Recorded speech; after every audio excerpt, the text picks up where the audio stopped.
Bonsoir à tous. La police aurait retrouvé la voiture des braqueurs de la société Losange dans la nuit de vendredi à samedi. Une info de l'Est républicain. Une voiture en feu a été signalée aux abords de Besançon. Les plaques d'immatriculation avaient été retirées du véhicule. La Peugeot 308 correspondrait au véhicule utilisé lors du braquage. Pour rappel, quelques heures plus tôt vendredi, un groupe armé s'est introduit dans une joaillerie de la zone industrielle de Thémis. Ils étaient entrés à l'aide d'explosifs et sont repartis avec une trentaine de kilogrammes d'or.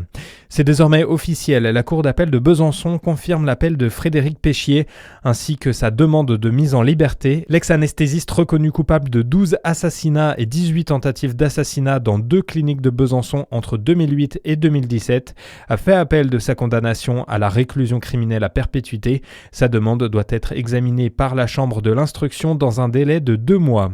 Dans le reste de l'actualité, un nouveau porte-avions français. Le président français donne le coup d'envoi du chantier lors d'un discours devant les troupes françaises à Abu Dhabi. Il y a 2 ans, le gouvernement avait déjà annoncé qu'un nouvel appareil remplacerait le Charles de Gaulle.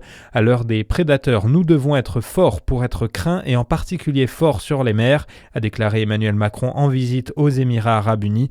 Il partagera ce soir un dîner de Noël avec les forces françaises déployées dans le pays. Pour tenter de sortir de l'impasse budgétaire, Sébastien Lecornu entame de nouvelles consultations.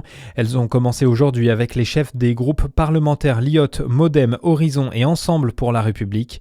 Les parlementaires devraient être amenés à se prononcer sur une loi spéciale dès le début de la semaine. Cette loi permettra de financer provisoirement l'État et les administrations.